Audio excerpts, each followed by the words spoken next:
এই কোরআন নূর, কারো কোনো দ্বিমত নাই। এই কোরআন যার ভিতরে থাকবে অন্ধকার আর থাকবে না। কোরআন যার ভিতরে যাবে সে আর অমানুষ থাকবে না। কোরআন যার ভিতরে যাবে সে মানুষের মতো মানুষ হবে। কোরআন যার ভিতরে যাবে অন্ধকার আলোকিত হবে। কোরআন যার ভিতরে যাবে তার ভিতরে জ্ঞান যাবে। কোরআন যার ভিতরে যাবে তার ভিতরে মনুষ্যত্ব আসবে। কোরআন যার ভিতরে যাবে তার মধ্যে প্রেমের আলো জ্বলবে। কোরআন যার ভিতরে যাবে তার মধ্যে আলোর রশ্মি আসবে। কোরআন যার ভিতরে আসবে তার মধ্যে মানবতার প্রদীপ জ্বলবে। কোরআন যার মধ্যে যাবে মানুষত্ব তার মধ্যে রূপক নিবে। কোরআন যার ভিতরে যাবে সমাজ তার কারণে সুন্দর হবে। কোরআন যার ভিতরে যাবে তার কারণে পরিবার আলোকিত হবে। কোরআন যার মধ্যে যাবে তার পরিশ্রমের কারণে দেশের মধ্যে শান্তি প্রতিষ্ঠা হবে। তাকবীর, নারায়ে রিসালাত, নারায়ে রিসালাত। উচ্চ আওয়াজে একবার বলেন মারহাবা। এই কোরআনটা কি? নূর। সবাই বলতে হবে কোরআনটা নূর। আমি ধর্ম, আপনারা শুধু নূর কইয়া চিল্লাবেন। যেখানে দরি নূর, বুঝার মতো বিষয়। মাইকের আওয়াজ যতদূর যাচ্ছে, তর্ক বিতর্কের নাম ইসলাম নয়, মহাব্বতের নাম ইসলাম। তর্ক বিতর্কের নাম ইসলাম নয় রে ভাই, মহাব্বতের নাম ইসলাম। ধাক্কা ধাক্কি গুতাগুতি ঠেলাঠেলির নাম ইসলাম নয়, মহাব্বতের কোলাকুলির নাম ইসলাম। আমরা ইসলাম পেয়েছি, ইসলাম বুঝিনি। এখন যদি আমি বলি ভাই ইবাদত করছেননি, ইবাদত শব্দ শুনলে আমাদের মাথায় বসে যায়, প্রশ্ন চলে আসে নামাজের কথা বলেছে। নামাজই কি শুধু ইবাদত? মুরব্বিকে সালাম দেওয়া কি ইবাদত নয়? নামাজই শুধু ইবাদত? রাস্তার মধ্যে একটা কাঁটার আপনার একটা পাথর পড়ে থাকে সেটা সরাই দেওয়া কি ইবাদত নয়? নামাজই কি শুধু ইবাদত? মা বাবার সেবা করা কি ইবাদত নয়? আল্লাহকে ইবাদত কাকে বলে সেটা শুনুন। ইবাদত মানে শুধু নামাজ নয়, রাসূলের হুকুম পালন, আল্লাহর হুকুম পালন। এক কথায় আল্লাহ এবং রাসূলকে সন্তুষ্টি করার নামে ইবাদত। তাহলে গুনাহ কাকে বলে? একদম শর্টকাট, আল্লাহ এবং রাসূলকে কষ্ট দেওয়ার নামে গুনাহ। আমি বলবো, আপনারা শুধু আমাকে দেখে দেখে উত্তর দিবেন। আজকে বললাম না মাহফিল চলবে না, আজকে ক্লাস চলবে। সওয়াব নাকি গুনাহ সেটা আমাকে বলবেন শুধু।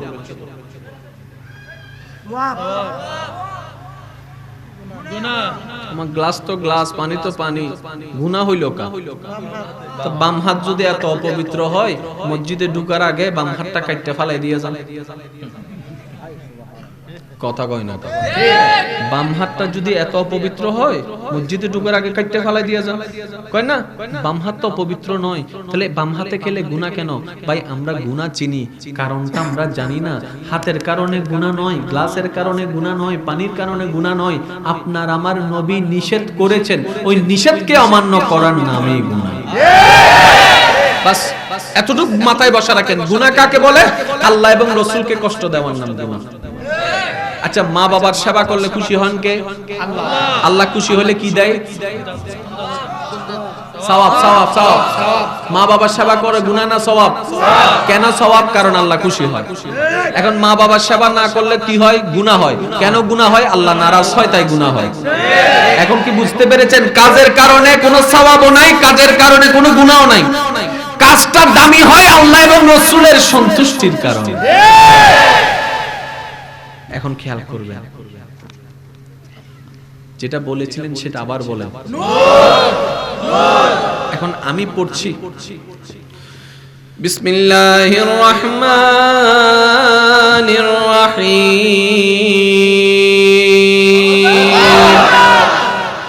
আলিফ লাম মিম।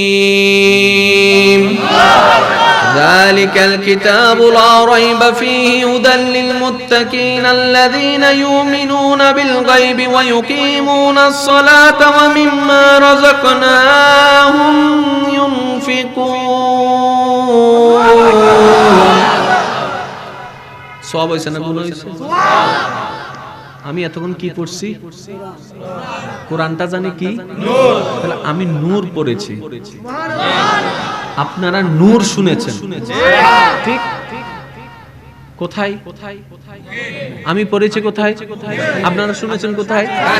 ভিতরে যাই নাই, ভিতরে যার কারণে পরিবর্তন হয় না।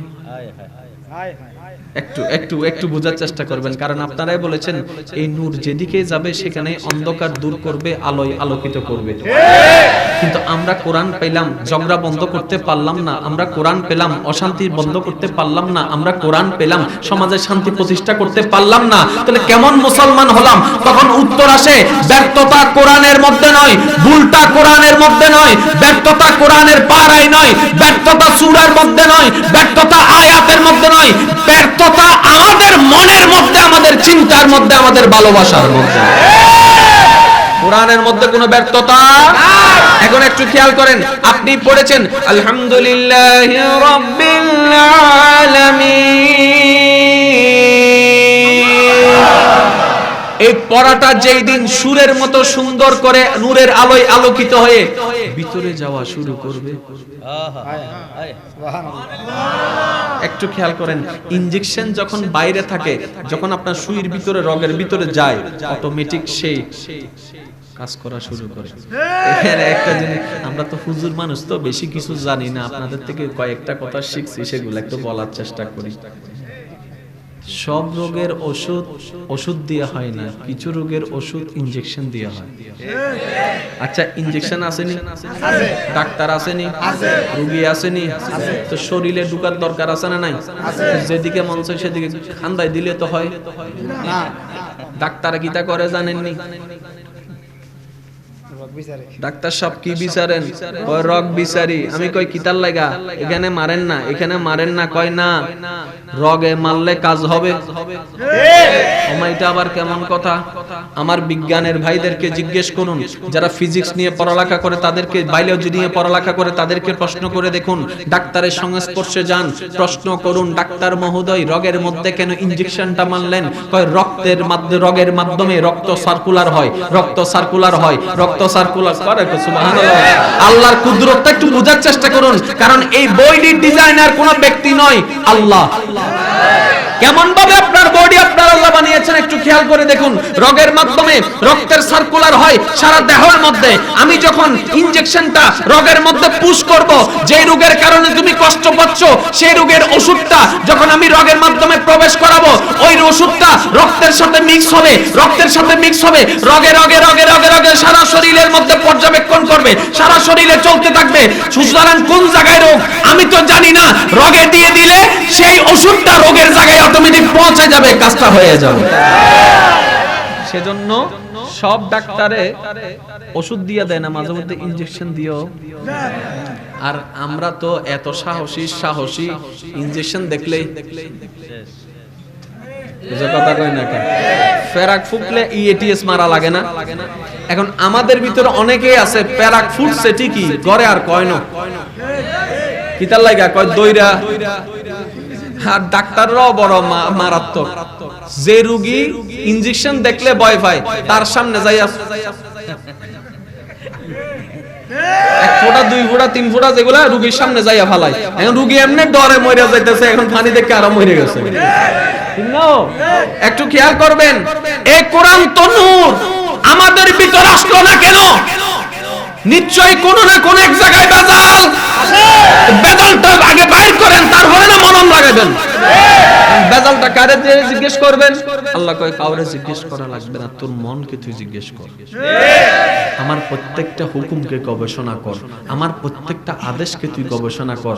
বান্দারে, তোর কাজে, তোর হুকুমে, তোর চলার মধ্যে যদি রহস্য থাকে, কারণ থাকে, আমি আল্লাহর হুকুমের মধ্যেও তো রহস্য আছে।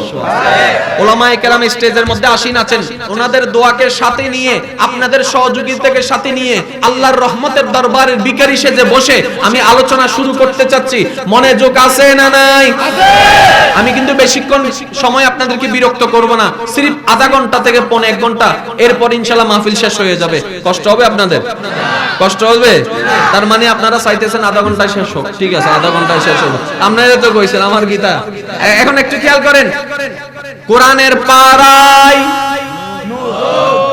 কোরআনের সূরায় আমাদের দরকার, তাই নিলাম কোরআন হাতে। তাই নিলাম কোরআন হাতে। আমাদের দরকার কি? আরো জোরে করুন না। তাই নিলাম কোরআন। এবার কোরআন পড়তে নিলাম। 1 2 1 2 3 4 5 6 একদম সব সূরা পড়া শেষ। নূর আয়ে না, সওয়াব হইছে। সওয়াব হইছে অনেক। আর আপনি বলেন আলিফ, সওয়াব হয়ে গেছে। সওয়াব হওয়া একটা জিনিস, নূর পাওয়া আরেক জিনিস। সওয়াব আর নূর এক কথা নয়। সওয়াবটার গো ডাউন হচ্ছে, সওয়াবের গো ডাউন হচ্ছে, আর নূরের গো ডাউন হচ্ছে। আপনি যত নামাজ পড়বেন সে সওয়াবটা এখানে যোগ হবে, ওই নামাজের যত রূহানিয়ত পাবেন সেটা যোগ হবে এখানে। আর একটু জোরে বলেন না। মনোযোগ আছে আপনাদের? একটু খেয়াল করবেন। এবার আমি 10 বছর কোরআন পড়লাম কিন্তু নূরটা আমার ভিতর আসছে না। কারণ আমি কিভাবে বুঝলাম? কোরআন পড়ি ঠিকই, আমার ভিতরের অমানুষটা মানুষ এখনো হয় নাই তো। আমার ভিতরের মানুষটা এখনো অমানুষটা এখনো মানুষ হয় নাই তো। আমার ভিতরে শান্তি পাচ্ছি না কেন? আমি কেন এত অশান্তির মধ্যে আছি? তখন আল্লাহর পাকের দরবারে যখন সে বান্দা স্যালেন্ডার করলো, আল্লাহ পাক বলে যে বান্দা পড়েছিস তুই ঠিকই, একটু বুঝে পড়লেই তো কাজ হয়ে যেত। পড়েছিস তুই ঠিকই, একটু বুঝে পড়লে তো কাজ হয়ে যেত। এখন আল্লাহ বলেছে বুঝে পড়তে। আর এটার অর্থ আমরা মনে করছি জানেননি, তাফসীর পড়া লাগবো, হাদিস পড়া লাগবো, ব্যাখ্যা তো বই পড়বো। আমি তো কলেজের ছাত্র, আমি বুঝবো কেমনে? আল্লাহ কয় বান্দারে অর্থ তোরে বুঝতে কই না, আমি তোরে কাহিনী বুঝতে কইছি, ঘটনা বুঝতে কইছি। কিতাব এখন খেয়াল করেন, সূরা ফাতিহা নূর। এখন আপনার নূরটা দরকার আছে না নাই? এখন সূরা ফাতিহা পড়া শুরু করলেন কিন্তু নূর আসছে না, নিশ্চয় কোন একটা জায়গায় বেজাল। এখন বেজালটা কোথায়? আমি ধরব না, আপনারাই ধরবেন। এখন একটু খেয়াল করেন, আপনার সূরা ফাতিহা পড়ার আগে কি পড়তে হয়? বিসমিল্লাহ। সবাই মিলে পড়েন বিসমিল্লাহির রহমানির রহিম। এখানে কার নাম? আল্লাহ। বলেন না আল্লাহ নাম। এখন বিসমিল্লাহ পড়ার আগে কি পড়তে হয়? আউযু বিল্লাহি মিনাশ শাইতানির রাজিম। সবাই মিলে বলেন আউযু বিল্লাহি মিনাশ শাইতানির রাজিম। এখানে কার নাম?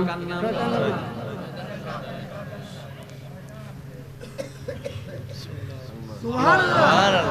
কোরআন আল্লাহর, সূরা আল্লাহর, শুরু করছেন শয়তানের নাম। মাইকের আওয়াজ যতদূর যাচ্ছে যেখান থেকে শুনতে পাচ্ছেন,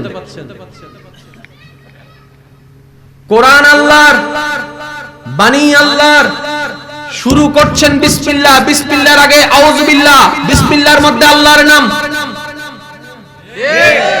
আউযু বিল্লাহর মধ্যে শয়তানের নাম। ও আল্লাহ, তোমার কালাম আমি বান্দা হিসেবে পড়ব, আমি নূরের ভিখারি, আমি দয়ার ভিখারি, দয়া নেওয়ার জন্য পড়ছি, তোমার নাম আমি নিতে রাজি। শয়তানের নাম কেন নেওয়াচ্ছ?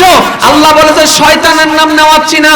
একটু ভেবে দেখো, সূরা ফাতিহার আগে বিসমিল্লাহ, বিসমিল্লাহর আগে আউযু বিল্লাহ। আল্লাহ তার মানে কি? কয় সূরা ফাতিহা তোমার জন্য নূর হবে, সূরা বাকারা তোমার জন্য নূর হবে, সূরা রহমান তোমার জন্য নূর হবে, সূরা মুজাম্মিল তোমার জন্য নূর হবে, সূরা ইখলাস তোমার জন্য নূর হবে, সূরা কাউসার তোমার জন্য নূর হবে, সূরা ফিল তোমার জন্য নূর হবে, সূরা ইয়াসিন তোমার জন্য নূর হবে। বান্দা শর্ত যদি দুইটা মানতে পারো, আল্লাহ কি শর্ত? আল্লাহ বলে যে প্রথম শর্ত, আমি আল্লাহকে রহমান মানতে হবে, রহিম মানতে হবে, রহমান মানতে হবে, রহিম মানতে হবে, রহমান হিসেবে ভালোবাসতে হবে, রহিম হিসেবে মহব্বত করতে হবে। আল্লাহ আমরা করলাম, আমরা করলাম, এবার নূর দাও, এবার নূর দাও, এবার নূর দাও। আল্লাহ বলে যে না, এখন একটা কাজ আছে। আল্লাহ কি? আউযু বিল্লাহি মিনাশ শাইতানির রাজিম। আমার দুশমন শয়তানের সাথে যদি বন্ধুত্ব ছাড়তে পারো, আমাকে রহমান মানতে পারো, কোরআন তোমার জন্য নূর হয়ে যাবে। আল্লাহ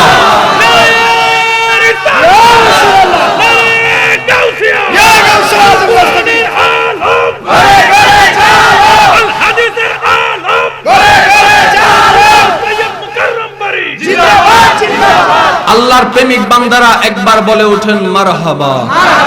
আর একটু আওয়াজ দিয়ে বলেন মারহাবা। এখন আমি বলছি আপনারা শুধু মিলাইতে যান, আমাদের ভিতর কোরআন আছে না নাই? তেলাওয়াত আছে না নাই? আল্লাহকে রহমান মানি কি মানি না? আল্লাহকে রহিম মানি কি মানি না? সব ঠিক আছে, কিন্তু নূর আসে না কেন? বন্ধুত্ব ছাড়তে পারি না। ঠিক নিও, আরো জোরে বলেন। এখন এই কোরআনটা আমরা দাবি করেছি, এটা আমার দাবি নয়, এটা সকল মুমিন বান্দার দাবি, কোরআন নূর। এখন এই কোরআনটা কারোর ভিতর নূর হয়ে আসছে এরকম প্রমাণেরও দরকার। আচ্ছা আমি কারোর নাম বলি, কয়েকজনের নাম বলি, নামগুলো একটু খেয়াল করে দেখেন তো ওনাদের ভিতরে নূর আসছে কি আসে নাই? আবু বকর সিদ্দিকের ভিতর, ওমর ফারুকের ভিতর, ওসমান গনির ভিতর, মাওলা আলীর ভিতর, ইমাম হাসানের ভিতর, ইমাম হোসাইনের ভিতর। আল্লাহ যেমন নূর বলেছেন, নূরটা তাদের ভিতরে গিয়েছে। আমরা বললাম ওনারা পাইলো, আমরা পাইলাম না কেন? বলে যে ওনারা আল্লাহকে রহমান মেনেছে। আমরা বললাম আমরাও তো মানি, আল্লাহকে ওনাকে রহিম মেনেছে, আমরাও তো মানি। তো সমস্যাটা কোথায়? ওনারা সম্পর্ক সেট করেছে শয়তানের সাথে, যেটা তোমরা করতে পারো না। বাস, দুশমনের লগে সম্পর্ক সেট করেন। আপনার দুশমন না, আল্লাহর দুশমনের লগে। আপনার দুশমনের লগে বন্ধুত্ব করতে হবে, এটা মনে রাখবেন। নিজের দুশমনের সাথে বন্ধুত্ব করতে হয়, আল্লাহর দুশমনের সাথে শত্রুতামি করতে হয়। আল্লাহর দুশমন কে? আরো জোরে বলেন। আমাদের লগে বন্ধুত্ব আছে না নাই? নাই কইলে তো ধরা খাইবো। বন্ধুত্ব আছে না নাই? এই যে আরো জোরে কোন না। আমরা ওনার লগে বন্ধুত্ব রাখলাম, আবার রহমতও চাইতাছি, আল্লাহ গো হইতো না, হইতো না। এখন শয়তানের সাথে বন্ধুত্ব সেট করবেন কিভাবে? শিকার দরকার আছে। আপনারা মনে হয় আসলে ওই গতানুগতিক ওই সুরের ওয়াইজ শুনতে শুনতে অভ্যস্ত, তো আমাদের কথা মনে আপনাদের ভালো লাগছে না। না লাগাটাই স্বাভাবিক। যেমন আমি একটা কথা বলি, চট্টগ্রামের ওয়াইজের ময়দানের পরিবেশ কিন্তু ভিন্ন। ওখানে এলম ছাড়া আলেম ছাড়া কথা বলা বড় মুশকিল। চট্টগ্রামের পরিবেশে আপনি যদি যান, কখনো বসেন, যে সেই আলেম, যে সেই বক্তা কিন্তু ওখানে ওয়াইজ করতে পারে না। হয়তো ওয়াইজ করে চলে আসে, কিন্তু নাম কামাইতে পারে না। কারণ চট্টগ্রাম একটা এলমের পরিবেশ আছে, কোরআন হাদিসের একটা পরিবেশ আছে। আমার কথায় কষ্ট পাচ্ছেন? আচ্ছা, এই এতক্ষণের ভিতরে আমি একটাও প্রয়োজনীয় কথা বলেছি? একটা দরকার ছাড়া এমন কোনো কথা বলেছি? আমি কারো পক্ষে বিপক্ষে কথা বলেছি? আমি আমাদের ব্যর্থতার কথা বলছি, আপনাদের নয়, আমাদের সবার ব্যর্থতার কথা বলছি। কারণ আমাদের জীবন একটা, মরবো একবার, কবরে গেলে আর আসার কোনো সুযোগ। তাই যা সিদ্ধান্ত নেওয়ার এখনই নিতে হবে। কে কি বললো, কার কথায় কি ধরে আমি কবরে গেলাম সেটা চলবে না। সবার কথা শুনবেন, কিন্তু আপনার জন্য কোনটা ভালো হবে সিদ্ধান্ত আপনাকে নিতে হবে। যার ওয়াইজ শুনতে মন চাই শুনেন, সমস্যা নাই, কিন্তু কোন ওয়াইজটা আপনার জন্য উপকারী হবে সেটা আপনাকে সিদ্ধান্ত নিতে হবে। মনে থাকবে ইনশাআল্লাহ। আল্লাহ আমাদের সবাইকে বুঝার তৌফিক দান করুক। এবার শয়তানের লগে বন্ধুত্ব ছাড়বেন কেমনে? ব্লক মারতে পারবেন নি? ব্লক মারতে পারবেন? মোবাইল নাম্বার থাকলে ব্লগে না মারতেন? ফেসবুক থাকলে ব্লক মারতেন? তার তো কোনো ফেসবুক, কথা না বললে তো হবে না। তার তো কোনো ফেসবুক, তার তো কোনো আপনার মেসেঞ্জার, তার তো কোনো মোবাইল। এখন ডিসকানেক্ট করবেন কেমনে? তার দায়িত্ব যদি কিছু টাকা দিয়া যা, আজকে থেকে আমার লগে থাকিস না, তোরা টাকা দিলাম, কয় লাগতো না, এটারও কোনো সুযোগ নাই। ডিসকানেক্ট করবেন কেমনে? শর্টকাট একটা পদ্ধতি কই। যারা আল্লাহর কাছে যেতে চান তারা বলে, আর যারা বলে যে না আমরা আল্লাহর কাছে যাইতে চাই না, আল্লাহকে সন্তুষ্টি করতে চাই না, লাইফ মানে এনজয় করে টরে মরে যাবো শেষ, তাহলে আপনাদের শোনারও দরকার নেই, যা মন চাই তা করেন, কবরে যাইয়া দেখা হইবে। আর কেউ যদি বলে যে না আমাকে যিনি সৃষ্টি করেছিলেন আমি ওনাকে সন্তুষ্টি করে কবরে যেতে চাই, তাহলে আপনাকে কিছু পরিবর্তন আনতে হবে। আমাদের বেশিরভাগ মানুষের জীবন হচ্ছে গরু ছাগলের মতো, মানতে না চাইলেও সত্য। কেমনে জানেননি? গরু ছাগল যেরকম এমনে এমনে চরে, আমরাও এমনে এমনে চলি, ঠিক না? গরু যদি দুইটা সামনের দিক দিয়ে চলে যায়, বাকি 4-5টাও, আমরাও কিন্তু এই অভ্যাসটা আমাদের ভিতরেও, কথা বলেন না, আছে না? কেমনে কেমনে জানে আমরা গরু ছাগলের মতোই চলি। সেজন্য মাঝে মধ্যে মা বকা দিয়া কয় এই গরু, মা মাঝে মধ্যে বকা দিয়া কয় না গরু। শুনেন, মানুষ হতে হবে। আয়নার সামনে দাঁড়ালে যাকে দেখা যায় সে মানুষ নয়, মানুষের আকৃতি। আয়নার সামনে দাঁড়ালে যাকে দেখা যায় সে মানুষ নয়, মানুষের আকৃতি। আকৃতির কারণে মানুষ হয় না। এই দেহের ভিতরে একটা মন আছে, ওই মনটা যদি মানুষ হয়ে যায় সারা দেহটাই মানুষ হয়ে যায়। না হয় সন্ত্রাসের দেহটাও তো আমাদের মতো, খুনির দেহটাও তো আমাদের মতো। মানুষ হইল কই? মানুষ হইল কই? মানুষ দেহের আকৃতিকে বলে না, ভিতরের মনটা যার সুন্দর সেই সত্যিকার মানুষ হয়। একটু ঠান্ডা মাথায় খেয়াল করবেন, শয়তানের সাথে সম্পর্ক আমরা বিচ্ছিন্ন করব কিভাবে? টেকনিকটা কি, উপায়টা কি? যেহেতু এটা শিক্ষার ময়দান, সুতরাং শিক্ষা অর্জন করতে হবে।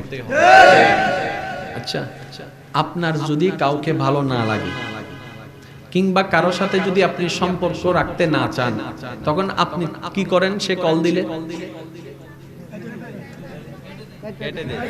সে দেখা করতে আসলে, সে ডাকলে, এভাবে করতে করতে করতে করতে করতে করতে করতে সম্পর্কটা আস্তে আস্তে আস্তে আস্তে ঠিক একই কাজটা শয়তানের লাগে করে। কেমনে? সে কইব যে নামাজটা পড়িস না, নামাজটা পড়িস না, দুনিয়া উল্টে যাবো আজকে আমি ফইরাম, দেখি তুই কিটা করস। শয়তানে একটু খাস না, একটু খাস না, আমি খাইতাম না, বন্দি করছি হাত, দেখি তুই কেমনে খাওয়াস। তে যেটা কইব এটার উল্টা করেন, একদম শর্টকাট।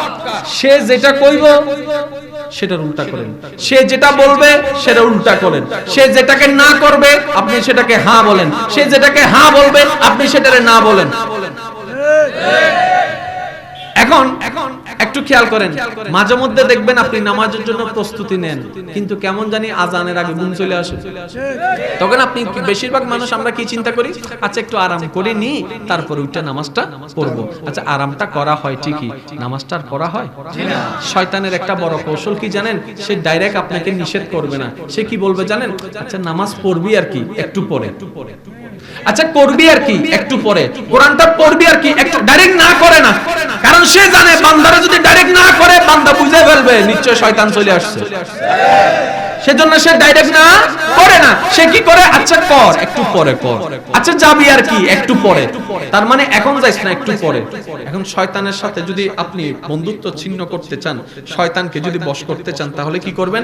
শয়তানের বোমা দিয়ে তারে মারেন, তার বোমা দিয়ে তারে মারেন। কেমনে? সে যখন বলবে একটু ভিডিও দেখোস না, আপনি তখন বলবেন আচ্ছা দেখবো আর কি, একটু পরে। সে যখন বলবে চল না একটু ওখানে যাই, গাছের পিছনে যাই, একটু ওদিকে সমিলের দিকে, তখন আপনি যাবো আর কি, একটু পরে। আর একটু জোরে কর না। এই সূত্র শিখাই দিছে কেডা? এই সূত্রটা আপনারা শিখাই দিছে কেডা? ওই শয়তানের শিখানো সূত্র দিয়ে তারে মারেন। সে বলবে যে চল না একটা খাই আসি, আচ্ছা কামুয়ারি, একটু পরে। শয়তানে কইবে যে খাইছে না কপাল, তে তো আমার বোমা দিয়ে আমারে না মারে। মনে রাখবেন, শয়তান যতই শক্তিশালী হোক না কেন, আপনার নোকের মতো শক্তি তার কাছে নাই, আপনার নোকের মতো শক্তি তার কাছে নাই। আপনি বলতে পারেন শয়তান তো দৃশ্য, শয়তান তো রগে রগে হাঁটে, শয়তান তো পাতালে পাতালে উড়ে, শয়তান তো সব মানুষের অন্তরে বিরাজ করে। আমি একটা দেহওয়ালা 3.5 হাতওয়ালা মানুষ, আমি একটা অস্তিত্বওয়ালা মানুষ, আমার কিভাবে শক্তি তার চাইতে বেশি হয়? আমি শুধু এতটুকু বলবো, ও ইমানদার ভাই, পেরেশান হয়েন না, পেরেশান হয়েন না। শয়তানের সাথে তো আল্লাহ নাই, আপনার সাথে তো আল্লাহর রহমত আছে। আপনার চাইতে শক্তিশালী তো শয়তান কখনো হতে পারে না। আরো জোরে বলেন, পারে না। দেখেন, শয়তানকে বশ করা একদম সহজ, শুধু আপনার একটু ইচ্ছা শক্তি দরকার। শয়তানের লাগে বন্ধুত্ব আসেনি কারো? না, এখানে আসেনি কারো? গোপন গোপন মানে আমি শয়তানের বিপক্ষে কথা বললে কেউ রাগ করে ফেলবো, যেমন কেউ থাকলেও কিন্তু কথা কইেন না, কারণ এলাকাবাসী যদি শূন্য লাই যে আপনি রাগ করছেন, সবাই মিলে আপনারা দৈরা কইব যে তারে মার শয়তানের ঠিকানাটা দে, এখন আপনি নিজেই বিপদে পড়ে যাবেন, ঠিক না? কষ্ট হচ্ছে ভাই আপনাদের। তাই দেখি একবার দরুদ শরীফ পড়েন এমন ভাবে যেন ঈমানটা তাজা হয়, মহলটা যেন সুন্দর হয়ে যায়। আল্লাহুম্মা সাল্লি আলা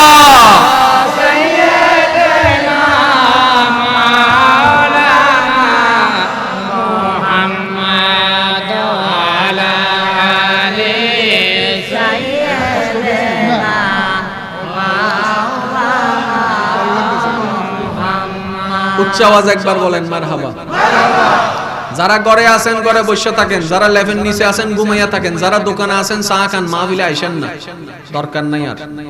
কারণ লক্ষ মানুষের দরকার হয় না, মোহাব্বত ওয়ালা একজন হইলেই যথেষ্ট।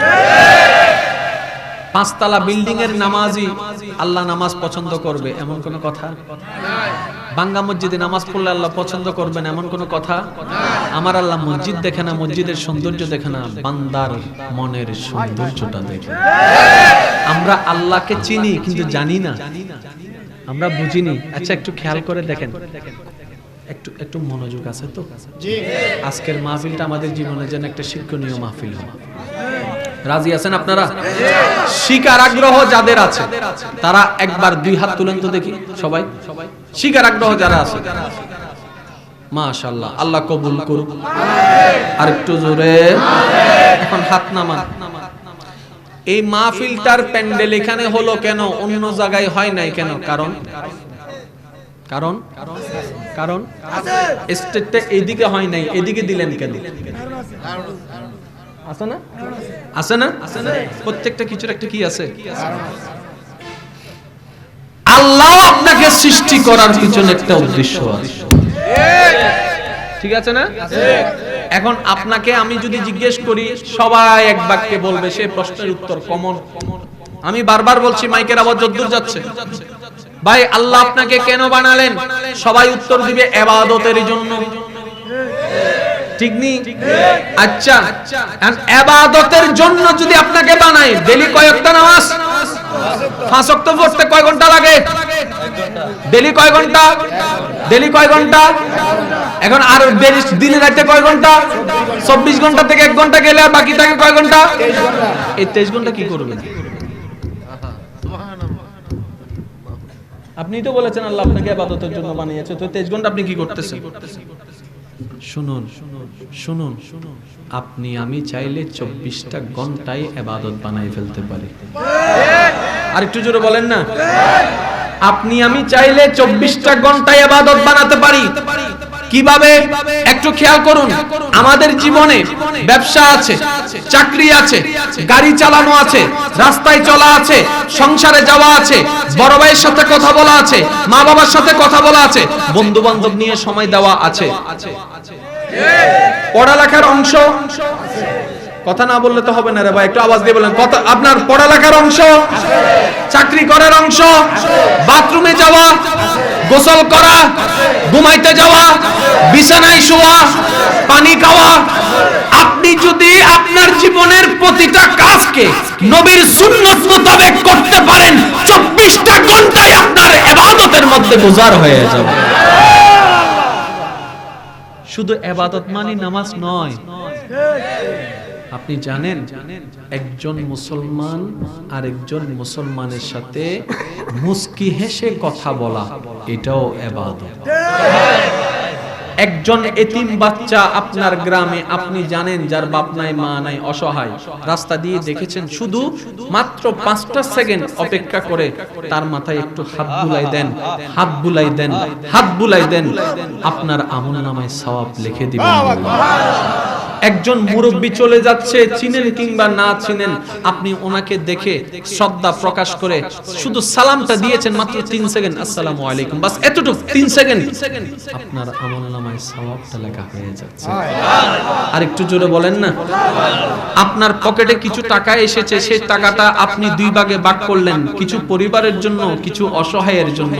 ওই অসহায়ের জন্য যেটা দেওয়া, এটা তো সওয়াব। সওয়াব স্বামী যদি স্ত্রীর জন্য ব্যবহার করে কোনো অর্থ, সেটাও নেকি হয়ে যায়। এখন দেখেন ইবাদত কি শুধু 1 ঘন্টা না 24 ঘন্টা?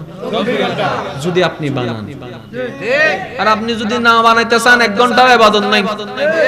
যে 1 ঘন্টা নামাজ আছে ওই 1 ঘন্টাও ইবাদত। এগুলো সব নির্ভর করে কিসের উপর? আচ্ছা, কবরস্থানে মানুষ আসেনি? এখানেও মানুষ আসেনি? কবরস্থানের মানুষের আওয়াজ এখানেও যদি আওয়াজ না থাকে, সবাই না কইবে এটা জিন্দা কবরস্থান।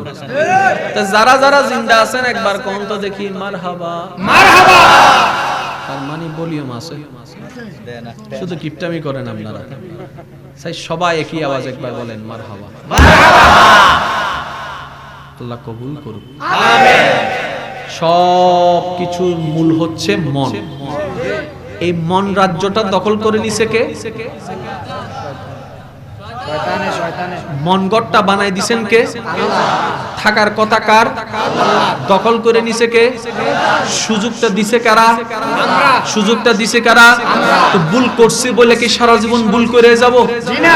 এতদিন না বুঝে করছি, এবার আমরা কইলাম শয়তান বাইরো বাইরো, কই না হইতাম না, দুবাই সৎকা উল্টা ফাবরারি। তোর কথা কয় না কা?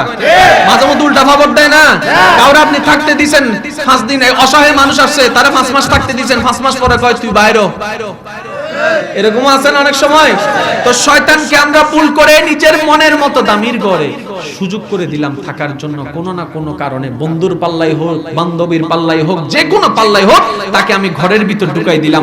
এবার বান্দা যখন আপন সত্তার কথা মনে করলো, বান্দা যখন নিজের রিজিক দাতার কথা ভাবলো, বান্দা যখন নিজের রহমানের কথা যখন ভাবতে লাগলো, বান্দা যখন আল্লাহর দয়ার কথা ভাবতে ভাবতে, নিজের অপকর্ম গুনাহের কথার জন্য ভাবতে ভাবতে, যখন বান্দা নিজের ভিতর অনুশোচনা, নিজের ভিতরে যখন গিল্টি ফিল কাজ করা শুরু করলো, বান্দা বলে যে আমি ভুল করেছি, আমি ভুল করেছি, আমি ভুল করেছি, আমি ভুল করেছি, আমি ভুল করেছি, আমি ভুল করেছি।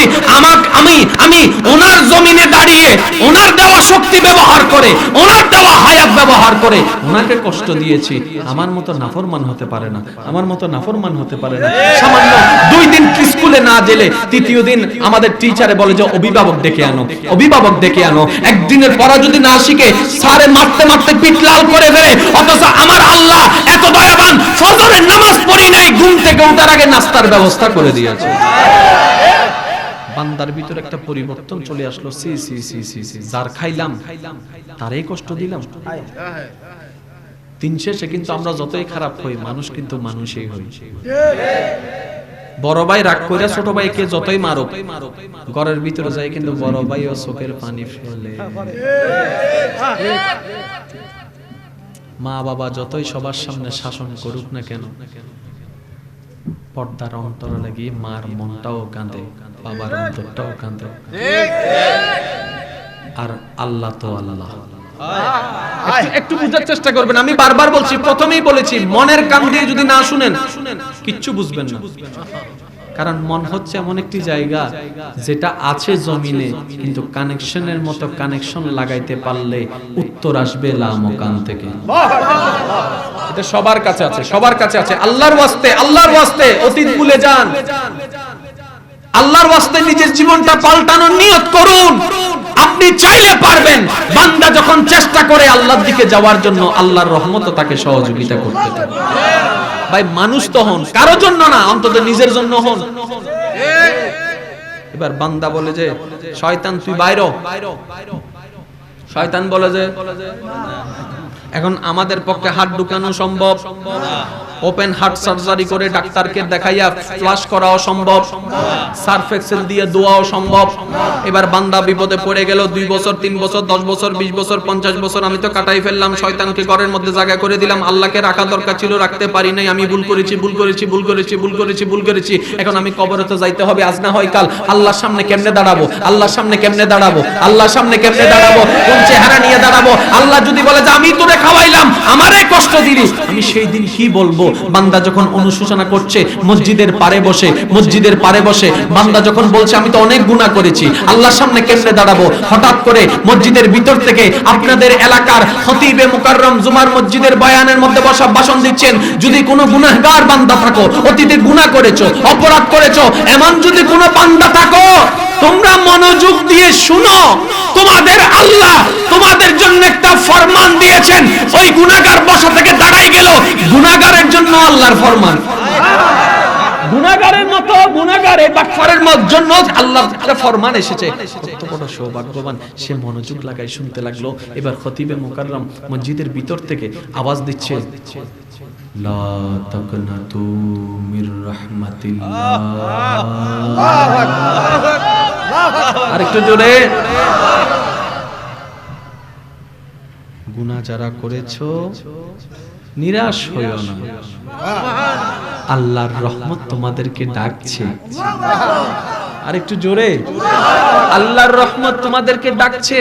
বান্দা, তোমার গুনাহ যদি পাহাড় পরিমাণও হয়ে যায়, চিন্তা করো না, আমার কাছে আসো, আমি আল্লাহ মাফ করে দিব তো, মাফ করে দিব তো, মাফ করে দিব তো।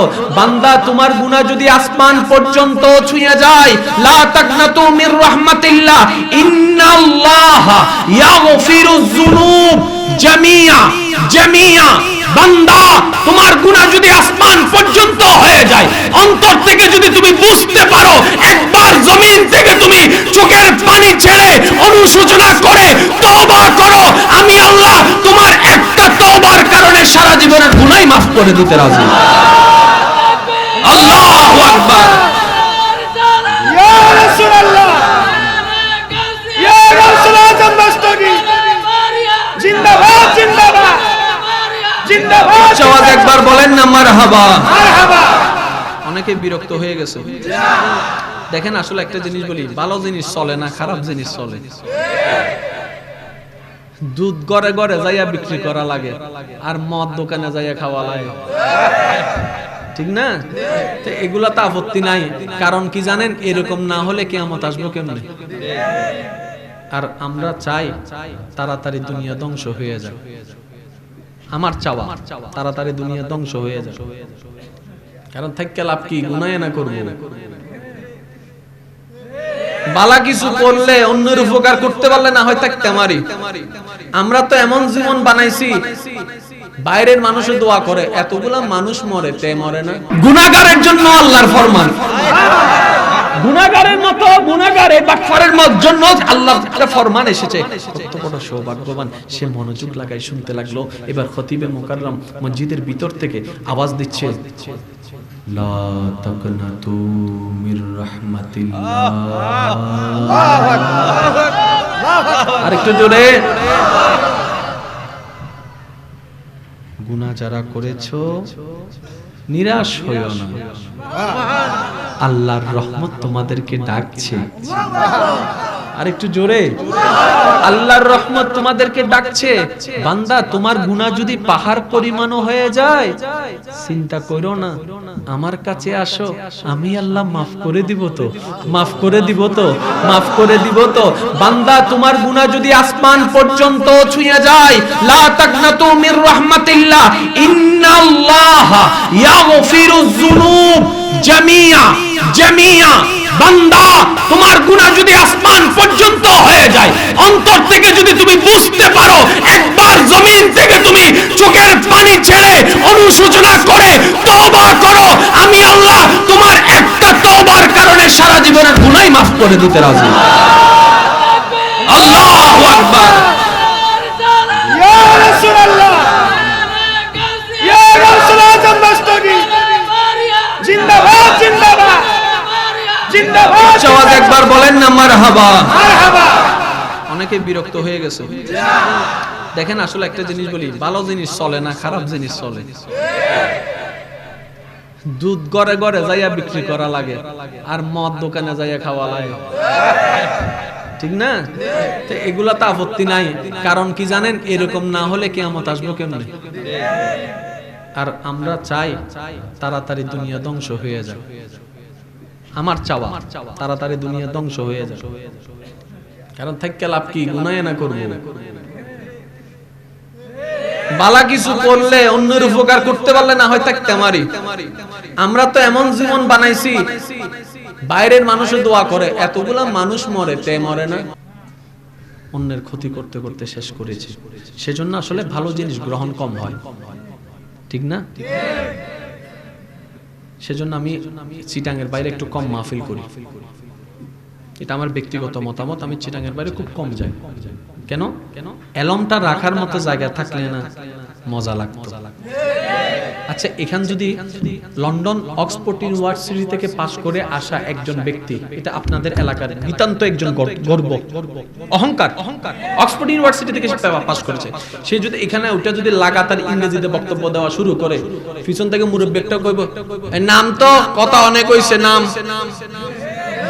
বাস্তব যেটা সেটা বলেন না রে ভাই। সে যে এত যোগ্যতা অর্জন করেছে এটার কোনো ভ্যালু নাই।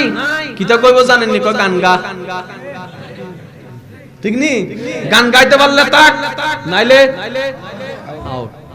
আমাদের সমাজ যদি আমরা না পাল্টাই তো কে পাল্টাবে? চলেছে বলে কি এরকমই চলতে থাকবে সারা জীবন? এটা কি সম্ভব? এটা কি সম্ভব? এটা কি সম্ভব? যুবক যারা আছেন, আপনারাই ইসলামের এক একজন ভবিষ্যতের ভবিষ্যৎ। এটা খেয়াল রাখবেন, আপনারা একটু খেয়াল রাখবেন। আমার কথায় কষ্ট নিয়েন না, কারণ কোরআন এটা কারো বাপদাদার দিনের সম্পত্তি নয়, এটা প্রত্যেকটা মুসলমানের কাছে আল্লাহর দেওয়া আমানত। হাসরের ময়দানে আল্লাহ জিজ্ঞেস করবে, আমার কোরআন তোমার এলাকায় কেমন সম্মান পাইছে একটু কও। কিতা কইবেন সেদিন? কি উত্তর দিবেন সেদিন আল্লাহকে? কোন মসজিদে যদি দেখবেন, একটা জিনিস খেয়াল করে, মসজিদে যদি মুসল্লি নাও যায়, ইমাম সাহেব নিজে দাঁড়ায় নামাজ পড়েন, বিশেষ করে ফজরের টাইমে। খেয়াল করছেন এটা? ইমাম সাহেব কেউ নাই তো আপনি ঘরে চলে যান, ঘরে চলে যান। কই না, মসজিদে বদদুয়া দিব। অন্তত আমি ইমাম সাহেব একজন পড়লো, মসজিদ আর বদদুয়া দিবে না। এই আমি একজনের কারণে গ্রামবাসী সবাই আল্লাহর গজব থেকে বাঁচা যায়। আপনি মনে করছেন ইমাম সাহেব আপনার ডিউটি করে? না না না না। মুয়াজ্জিন আপনার চাকর? না না না না। গড় যদি আল্লাহর হয়, মসজিদের ইমাম, মুয়াজ্জিন, খতিব আল্লাহর চাকর। সেজন্য মনে রাখবেন, মসজিদের ইমাম, মসজিদের মুয়াজ্জিন, মসজিদের খতিব, আলেম ওলামা, হাফেজে কেরাম, তাদের বেতন হয় না। প্রতি মাসে যেটা হয় এটাকে বেতন বলা যাবে না, শুভনীয় নয়, এটাকে বলতে হবে হাদিয়া, হাদিয়া, হাদিয়া বা সম্মাননা। কারণ বেতন দিতে হয় নিজের ঘরের যে কর্মচারী তাকে। তো ঘরটা যদি আল্লাহর হয়, আপনি আমি বেতন দিব কেমনে? কথা কয় না কা? ঘরটা যদি আল্লাহর হয়, আমার চেয়ারম্যান সাহেব বলতে পারবে আমি বেতন দিব? চেয়ারম্যান সাহেব বলবে যে আমার ঘরে যে চাকর আমি তার বেতন দিব, আমার দোকানের যে চাকর আমি তার বেতন দিব। চেয়ারম্যান সাহেব বলে যে মসজিদের ইমামের হাদিয়া দিয়ে দাও। ও চেয়ারম্যান স্যার, আপনি হাদিয়া বললেন কেন? কয় ঘর তো আমার না, আমি নিজেও তো ওই ঘরের খাদেম হিসেবে খেদমত করি। ঠিক না রে ভাই? ইমানদার ভাইয়েরা, গভীর মনোযোগ। আল্লাহ আমাদের সবাইকে কবুল করুক, আমিন।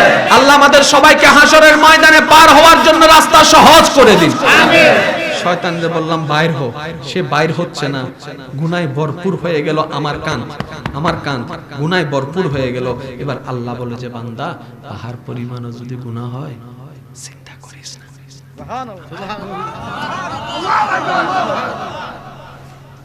এখন অপরাধ যদি করে তাকে বলা হয় আসামি।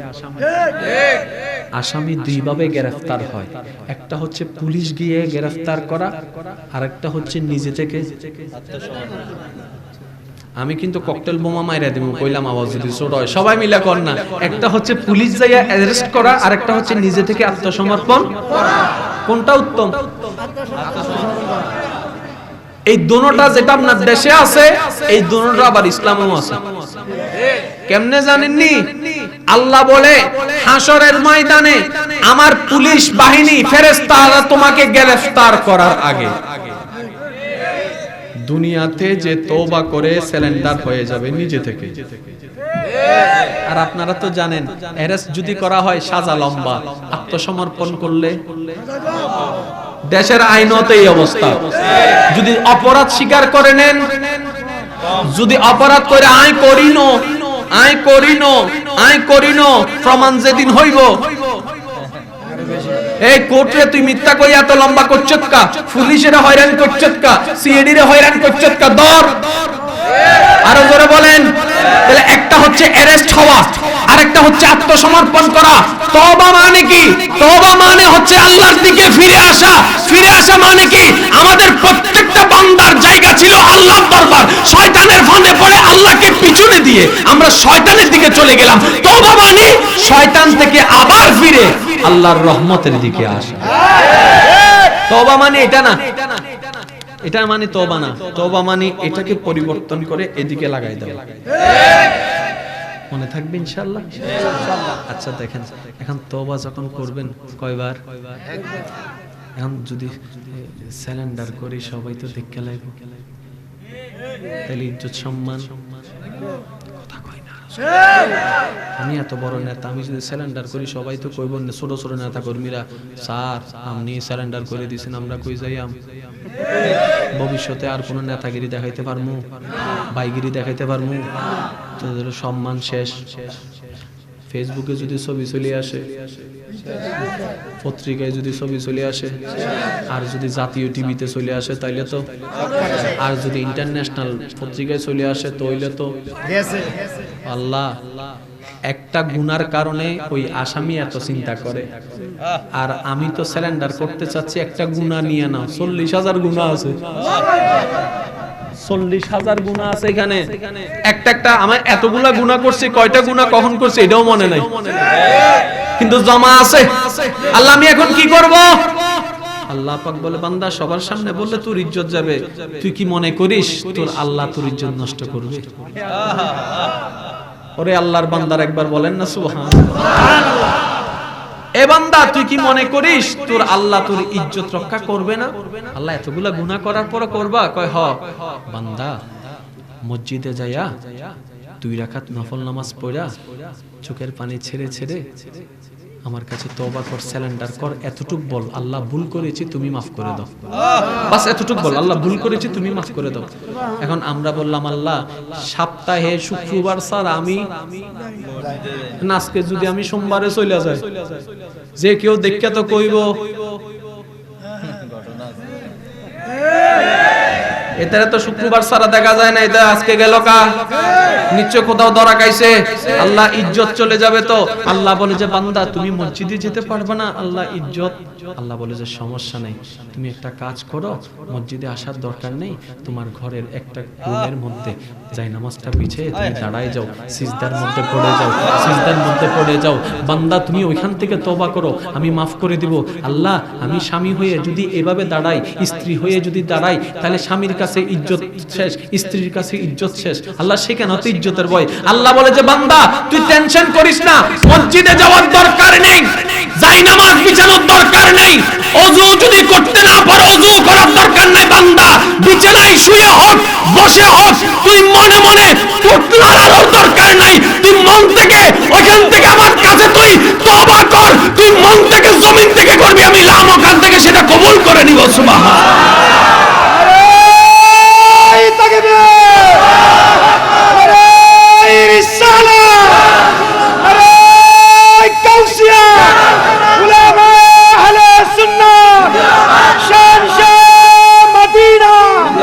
উচ্চ আওয়াজে বলেন না সুবহানাল্লাহ। বান্দা ইজ্জত যাইতো না, মুখ খোলার দরকার নাই, ঠোঁট ওলার দরকার নাই, শুধু মনে মনে কর মাফ করে দাও। এখন বলেন ক্ষমা পাওয়া কত সহজ, তারপরেও যদি আমরা তওবা না করি জাহান্নামে যাই। আল্লাহর দোষ, নবীর দোষ, ধর্মের দোষ। দোষটা কাদের? তো বলেন একটু জোরে করে, দোষটা কাদের? দোষটা কাদের? দোষটা কাদের? বেশি কিছু করা লাগবে না, আজকে থেকে শুধু একটা আমল করা শুরু করে, দুনিয়া তো পার পাওয়ার সুযোগ বেড়ে যাবে, হাসরও পার পাওয়ার সুযোগ বেড়ে যাবে। কি? প্রত্যেকদিন রাত্রে ঘুমানোর আগে একবার ওযু বানাবো। হ্যাঁ, আওয়াজ ছোট হয়ে গেছে গিল্লা জানেননি। গরমকালে কইলে না সুবিধা হইতো, শীতকালে কনকা সকাণ্ড। ভাই আমি আপনাদের জন্য বলি নাই, আমার মতো যারা গুনাহগার পাপী বান্দা আল্লাহর দরবারের আসামি আছে আমি তাদের জন্য বলতেছি যে আপনি তো নেককার মানুষ, জান্নাত তো আপনারা খুঁজতেছে, আপনার কিতা দরকার? আমার মতো পাপী আসেনি এখানে কয়েকজন আছে না ভাই? আমার মতো পাপী যারা আছেন একটু আওয়াজ দিয়ে কোন আছেন নিও? ওই পাপী যারা তারা শুনেন, আর যারা নেককার জান্নাতি হয়ে গেছেন, আপনারা তো হয়ে গেছেন না, পাইলে আমারও যাবার সময় নিয়ে যাবেন। শুনেন, ঘুমের আগে কি বানাবেন? অজুটা বানানোর পরে আপনি শোবেন, শোয়ার পরে যা যা কাজ করার মোটামুটি শেষ করবেন, করার পরে আপনি দোয়া দরুদ যা পড়ার পড়েন, পড়া শেষ করার পরে মনে মনে স্বামী থাকুক, স্ত্রী থাকুক, ভাই থাক, বোন থাকুক, সবাই আছে, কিন্তু ওই মুহূর্তে শুধু বান্দা এবং আল্লাহ আছে। সবার মাঝখানে একটু খেয়াল করে দেখেন, আপনার বউ আপনার পাশে, আপনার স্বামী আপনার পাশে, কিন্তু আপনি মনে মনে বলছেন আল্লাহ, তখন শুধু আপনি আর আপনার আল্লাহ আছেন। কত মায়াময় একটা সম্পর্ক। আপনি শুধু বলবেন আল্লাহ ভুল করছি, আমি করছি, তুমি জানো, আমার মতো একটা ছোটরে মাফ করে দিলে আল্লাহ তোমার কি ক্ষতি হয়ে যাবে গো? আল্লাহ তুমি না রহমান, তুমি না রহিম, আমি তো ভুল করছি, সেটাকে পাল্টাইতে পারবো না, আমি তো অতীতে ফিরতে পারবো না, আল্লাহ তুমি মাফ না করলে আর কে করবে আমারে? মাফ করে দাও না, করে দাও না, মাফ করো। শুধু আপনি বলবেন আপনার আল্লাহকে শোনানোর জন্য। এখন যেমনে মন চায় তেমনে বলেন, এটা আপনার ব্যাপার, আপনার এবং আপনার আল্লাহর ব্যাপার। এখানে কোনো হুজুরের ব্যাপার, কোনো মা বাবার ব্যাপার। বান্দা যেমনে দেখে আল্লাহরে খুশি করতে পারে। আপনি আপনার মতো করে বলবেন যে তওবাটা করে নেবেন, আল্লাহ মাফটা করে দাও। দ্বিতীয় নম্বর, নবী পাক সাল্লাল্লাহু আলাইহি ওয়াসাল্লামের উম্মত যেহেতু আপনি, প্রত্যেকটা উম্মতের উপর নবীর হক আছে দরুদ শরীফ। আপনি 3 বার দরুদ শরীফ পড়ে ফেলবেন। কয়বার? আচ্ছা একটু খেয়াল করেন তো, প্রত্যেকদিন যদি এই অভ্যাসটা আপনি তৈরি করে ফেলেন, মরণের আগ পর্যন্ত যদি 200 বার এই কাজটা করার সুযোগ পান, এই 200 বারের তওবার ভিতরে যদি একটা তওবা আল্লাহর দরবারে কবুল হয়ে যায়, একটা তওবা যদি কবুল হয়ে যায়, আর কিতা লাগে? আরো জোরে কর না। হ্যাঁ, জান্নাত পাওয়া এত সহজ, শুধু ঈমানটা শক্ত করতে হবে। ঈমান কাকে বলে শুনে নিন। ঈমান মানে বিশ্বাস, ঈমান মানে এখন আমার মুখে মুখে বলুন, আমানতু বিল্লাহি ওয়া মালাইকাতিহি ওয়া কুতুবিহি ওয়া রাসূলিহি ওয়াল ইয়াউমিল আখির। কয়টি বিষয়? আল্লাহর প্রতি, কিতাবের প্রতি, রাসূলের প্রতি, পরকালের প্রতি, আর কি ফেরেশতার প্রতি। কয় বিষয়? এই 5টি বিষয়ে কোনো সন্দেহ রাখা যাবে না, বিন্দু পরিমাণ চিন্তা রাখা যাবে। বাস এই 5টা বিষয় ঠান্ডা মাথায় আপনি মনের মধ্যে বসায় নেবেন, আমল যদ্দূর পারবেন করবেন। আল্লাহ কবুল আর মঞ্জুর করুক, আমিন। আরেকটু ঈমানি জজবা লাগাই বলেন আলহামদুলিল্লাহ। এই মাহফিলের পরিবেশটা একমাত্র আল্লাহর জন্য। আপনারা কি কাউকে দেখাতে এসেছেন? খুশি করতে এসেছেন? তাবারক খেতে এসেছেন? আল্লাহর দয়া পাইতেই তো আমরা আসছি, ঠিক না? আমি সকলের কাছে একটা অনুরোধ জানাবো, যে কোনো জায়গায় মাহফিলে গেলে আদব নিয়ে বসার চেষ্টা করবেন। যে কোনো জায়গায়, হ্যাঁ, মসজিদে বসেছেন আদব নিয়ে বসবেন, কারোর সাথে কথা বলবেন আদব নিয়ে বসবেন। দেখেন দুনিয়ার ছোট্ট ছোট্ট আমলও হাসরের ময়দানে অনেক বড় হয়ে সামনে আসবে আপনার, যদি সেই ছোট্ট ছোট্ট আমলগুলা আপনি আল্লাহর জন্য মুহাব্বত নিয়ে করতে পারেন। এই ছোট্ট কাজটা অনেক বড় হয়ে যাবে। আমাদের হিংসা আছে না নাই? এটা কি রেখে দেওয়া উচিত নাকি বাদ দেওয়া উচিত? করোনা ভাইরাস যত মারাত্মক, এসেছে 2 বছর 1 বছর, চলেও যাবে আল্লাহ চাহে তো, কিন্তু করোনা ভাইরাসের চাইতেও মারাত্মক ভাইরাসের নাম হচ্ছে হিংসা। এই করোনা ভাইরাসটা আমাদেরকে মেরে ফেলছে একবারে, ঠিক না? কিন্তু এই হিংসা নামক ভাইরাসটা আমাকে তিলে তিলে, আমাদেরকে তিলে তিলে মারতেছে, তিলে তিলে মারতেছে। এই করোনা ভাইরাসটা আমাদের ভিতরে ফুসফুসিটা বন্ধ করে, আমাদের নিঃশ্বাসটা বন্ধ করে দিচ্ছে, কিন্তু এই হিংসা, এই অহংকার, এই লোভের মতো ভাইরাসগুলো আমাদের জীবন যাপনটাই কঠিন করে দিচ্ছে। সুতরাং এই হিংসার থেকেও বাঁচার দরকার, কারণ এই হিংসাটা হচ্ছে শয়তানের প্রোডাক্ট, লোভটা হচ্ছে শয়তানের প্রোডাক্ট। আর আজকে থেকে আমরা চেষ্টা করব শয়তানের সাথে যত পারা যায় সম্পর্ক যেন আমরা ছিন্ন করতে পারি। এই কথাগুলো একটু মনোযোগ দিয়ে শুনবেন এবং আমল করার চেষ্টা করবেন। বিশেষ করে আমি একটা অনুরোধ জানাবো, অভিভাবক যারা আছেন, সন্তান যদি উপযুক্ত হয় তাদেরকে তাড়াতাড়ি বিয়ে দেওয়ার ব্যবস্থা করে দিন, কারণ বর্তমানে গড়ে হায়াত কমে আসছে। 40, 45, 50-এর উপর এখন যাচ্ছেও না। তো তার যদি বিয়ে করতে করতে 30-35 বছর লেগে যায়, সন্তান হবে কখন, সন্তানটা বড় করবে কখন? এখন সন্তানকে ছোট রাখা অবস্থায় যদি বাবাই চলে যায়, সেই সন্তান সারা জীবন বাপরে গালি দিবে। কারণ এখন আগের মতো 100-150 বছর হায়াত পাচ্ছি না তো আমরা। এই পড়ালেখা শেষ করতে করতেই আপনার 30-35 বছর চলে যাচ্ছে, চাকরি একটা পাইতে পাইতে, ব্যবসা একটা তৈরি করতে করতে 40-45 বছর চলে যাচ্ছে। অনেক মা বাবার একটা কথা বলে, বিয়ে তো করাবো ঠিকই, সে বউকে খাওয়াবে কি? শুনেন, শ্রদ্ধার সাথে বলি মাদেরকে, বাবাদেরকে, আপনারা খাওয়াচ্ছেন না, আপনাদের মাধ্যমে আপনাদের আল্লাহ খাওয়াচ্ছেন। আপনার ঘরে যে রিজিকটা আছে একটু খেয়াল করে দেখুন তো, এই চালটা কোন জায়গা থেকে এসেছে? এই চালটার দোকান থেকে এসেছে। কিসের বিনিময়ে? টাকার বিনিময়ে। টাকাটা আপনার স্বামী কিংবা আপনার ছেলে পাইলো কোথায়? কেউ একজন তো দিয়েছে। এই কেউ একজনটা দিল কেন? উনি পরিশ্রম দিয়েছেন। এই পরিশ্রমটা দিয়েছেন কিসের মাধ্যমে? দেহের মাধ্যমে। তো দেহের মধ্যে যদি শক্তিটা না থাকতো, পরিশ্রমটা তো হতো না। আকলটা না থাকতো, পরিশ্রমটা হতো না, বেতন তো আসতো না। এখন সে দেহটা দিলেন কে? আল্লাহ। পরিশ্রমের শক্তিটা দিলেন কে? আল্লাহ। ব্রেনটা দিলেন কে? আল্লাহ। পাটা দিলেন কে? আল্লাহ। হাতটা দিয়েছেন কে? ওই দেহটার, মনটার পরিশ্রমটা এক জায়গায় হয়ে টাকা হিসেবে সামনে এসে তারপরে সেটা চাউল হয়েছে। এখন বলেন, আপনাদের ঘরে চাউল আছে না? আছে। একটু হাতে নিয়ে একটু জিজ্ঞেস করেন তো, এই চাউল তুই কোন দেশের, কোন এলাকার, কোন গ্রামের মাটিতে হয়েছিস? একটু খেয়াল করেন, একটু খেয়াল করেন। আপনার ঘরের যে চাউলটা আছে সেটা আপনার গ্রামের? আচ্ছা, একটু অনুমান করে যদি আমরা বুঝার চেষ্টা করি, আপনি আজকে ভাতের প্লেটে যে ভাতগুলো দেখতে পাচ্ছেন, মনে করেন আপনি ভাতটা নিলেন এবং প্রশ্ন করলেন, এবার তুমি কোন জায়গা থেকে? কয় ধান থেকে।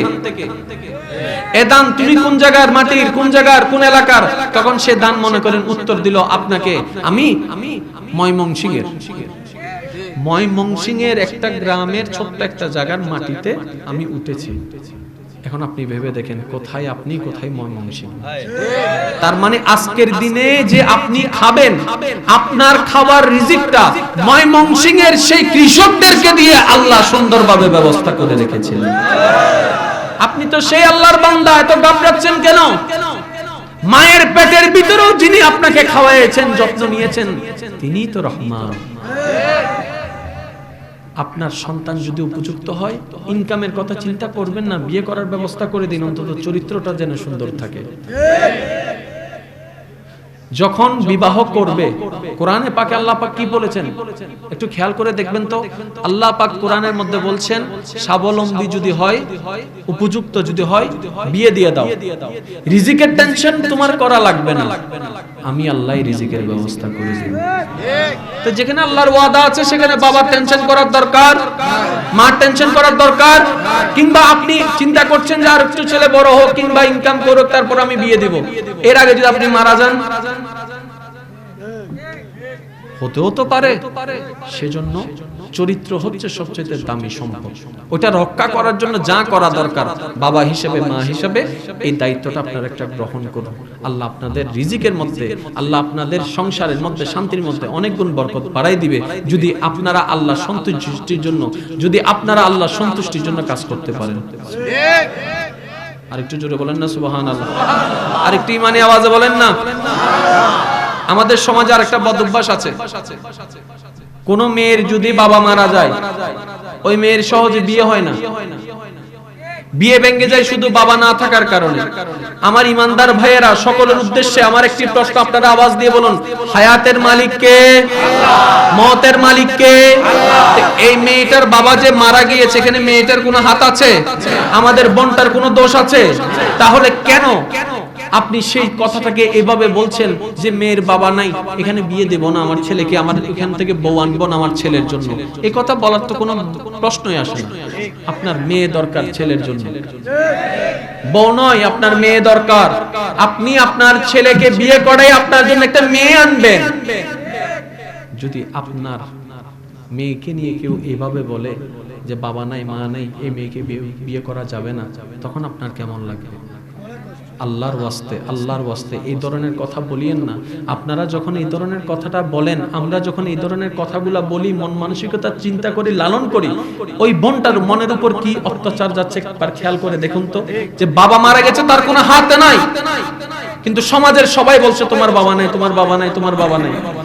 আমরা যখন কথাগুলো বলি, মূলত ওই মেয়েকে আঘাত করছি না, আল্লাহর হুকুমকে আঘাত করছি আমরা।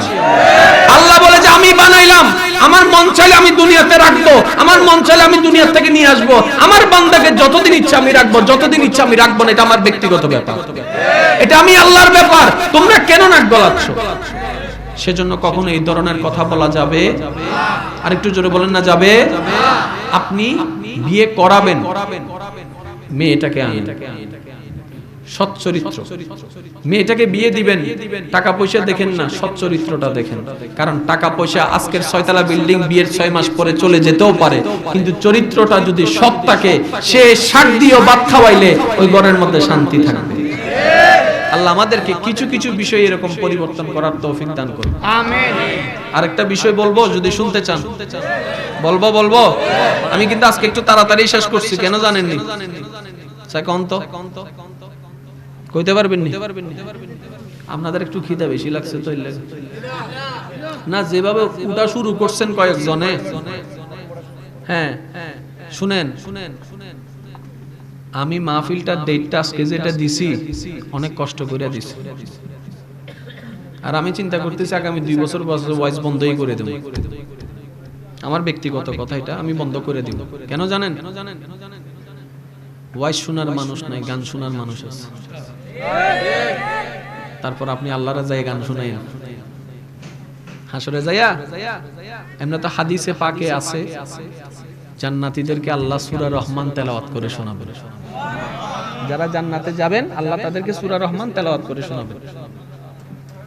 কোরআনের তেলাওয়াত চলবে ভাই, গানের কিছু চলবে না ওখানে।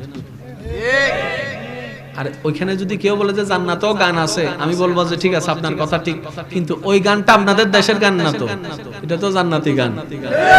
জান্নাতি গানেরও তো একটা লেভেল আছে, কথা কয় না কা? জান্নাতি গানের একটা ওয়েট আছে না? যেমন আমি বলি তালাল বাদরু আলাইনা মিন সানিয়াতিল বিদা وجب الشكر علينا ما دعا لله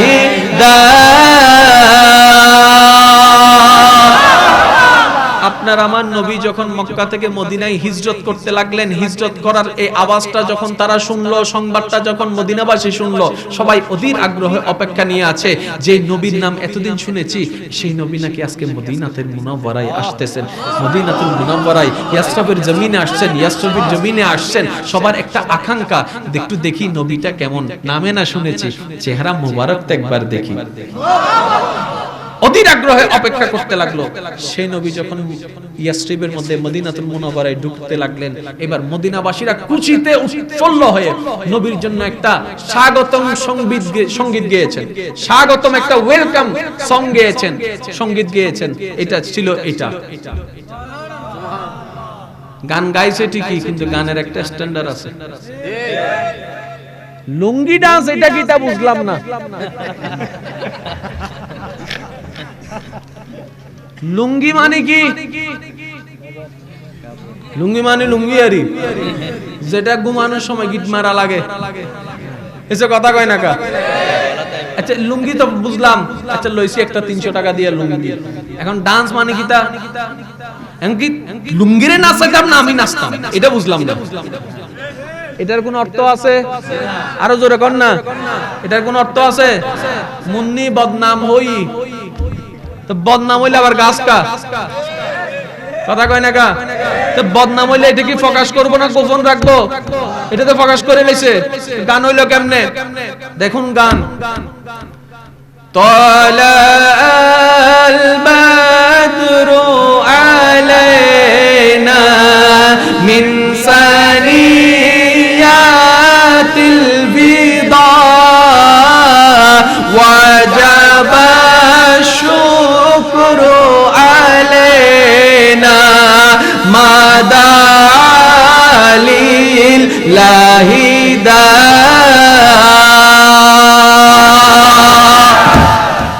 মদিনাবাসীরা গাইছে আপনার আমার নবীর জন্য। কি গাইছে জানেননি? তালা আল বদরু আলাইনা, দিনের বেলায় তারা কইতেছে দিনের বেলায় আজকে যেন আমাদের আকাশে পূর্ণিমার চাঁদ উদিত হয়। মিন সানিয়াতিল বিদা ওয়াজাবা শুকরু আলাইনা মা দাআ লিল্লাহি দা। এমন একটা চাঁদ উদয় হইছে যেটারে দেখা মদিনাবাসীর সবার জন্য আজকে ওয়াজিব হয়ে গেছে খুশি উদযাপন করা। মদিনাবাসী যেমন সুর, যেমন কথা, তেমন অর্থ। লুঙ্গি ডান্স কিতা কথা কয় না, শুনতে খারাপ লাগলো ভাই। আমি বলতে চাচ্ছি আপনার যে এরকম একটা লেভেল আছে, আপনি কেডা? আমি চেয়ারম্যানের ফুত, আপনার লেভেলটা তো সেইভাবে চলতে হবে। আপনি যদি চেয়ারম্যানের ফুত হইয়া কর্নারের মধ্যে বসে বসে 10 জন কি জানি কো রিকশাওয়ালার লগে বসে বসে যদি বোম্বা টানেন, মানাইবো? আপনার একটা স্ট্যাটাস আছে, আসেনি? এমপি সাহেবের একটা ফলোয়ার স্ট্যাটাস, চেয়ারম্যান সাহেবের ফুতের একটা স্ট্যাটাস। আচ্ছা, চেয়ারম্যান সাহেবের ফুতে যদি 10 জন 8-10 জন সমাজের খারাপ মানুষের লগে মিশে, এটা কি ইজ্জত বাড়বো না কমবো? তো চেয়ারম্যান সাহেব শুনলে ছেলের গীতা করবো, এ বেটা তুই আমার ইজ্জত রক্ষা করে চলবি, 10 জনে তোরে চিনে, তুই চেয়ারম্যানের ফুত। শাসন করার অধিকার আছে না নাই? আরো জোরে বলেন। আপনার তো আরেকটা পরিচয় আছে, আপনি আল্লাহর বান্দা, রাসূলের উম্মত। আল্লাহর বান্দার কেমন হওয়া উচিত? রাসূলের উম্মতের কেমন চরিত্র হওয়া উচিত? একটু ভাইবা দেখবেন, একটু ভাইবা দেখবেন। আল্লাহ আমাদের বুঝার তৌফিক দান করুন। অনেকে বলে বউ একটা গেলে 100টা পাবো, আছে না? আছে না? বউ একটা গেলে 100টা পাবো, সমস্যা নাই। আচ্ছা, এই ধরনের কথাটা কখনো ইসলাম সমর্থন করতে পারে? আচ্ছা, একটু ঠান্ডা মাথায় ভেবে দেখুন তো, যারা মেয়ের বাবারা আছেন এখানে, মেয়ের বাবা, কোন মেয়ের বাবা এই কথা সমর্থন করে? কোন মেয়ের বাবা এই কথা সমর্থন করে? কোন মেয়ের ভাই এই কথা সমর্থন করে না। তো আপনার যেমন মেয়ে, আপনার বউটাও তো অন্য কারো মেয়ে। আপনার যেমন বোন, আপনার বউটাও তো অন্য কারো বোন। তো নিয়ম তো সবার জন্য এক, নিয়ম তো সবার জন্য এক, ঠিক না? মনে রাখবেন, শান্তি যদি পাওয়ার হয় আপনি এই সংসারে পাবেন, শান্তি যদি পাওয়ার না হয় আপনি কোথাও পাবেন না। আপনি অশান্তিকে দেখছেন, অশান্তির কারণগুলো দেখেন। নিজের কথার মধ্যে কোনো ভুল আছে কিনা, স্বামী স্ত্রীর কথার মধ্যে ভুল আছে কিনা, বন্ধুত্বের মধ্যে কোনো ভুল আছে কিনা, বুঝ পরামর্শের মধ্যে কোনো ভুল আছে কিনা, নিজেদের আন্ডারস্ট্যান্ডিং এর মধ্যে কোনো ভুল আছে কিনা, সেগুলো একটু বের করার চেষ্টা করুন। তারপর আল্লাহর রহমতের আশা নিয়ে বলুন, আল্লাহ আমরা সংসার করতে জানি না, তুমি দয়া করে আমাদেরকে একটু সুন্দর সংসার করার তৌফিক করে দাও। আল্লাহর কাছে চাইতে থাকুন, দরুদ শরীফ পড়তে থাকুন, দেখবেন যে আপনার জীবন এমনিই সুন্দর হয়ে যাবে। আর একটু জোরে বলেন, ইসলাম মানে কি? জোরে বলবেন। আমি কথাগুলো কেন শেষে আনছি সেটা বলি, যেন সবাই শোনার মানুষ থাকে, কারণ দামি কথা সব জায়গায় রাখা যায় না। তো ঠিক আছে না রে ভাই? এখন যারা আছেন সবগুলা হচ্ছে অন্তর থেকে শোনার মানুষ, সেজন্য বলছি ইসলাম মানে কি।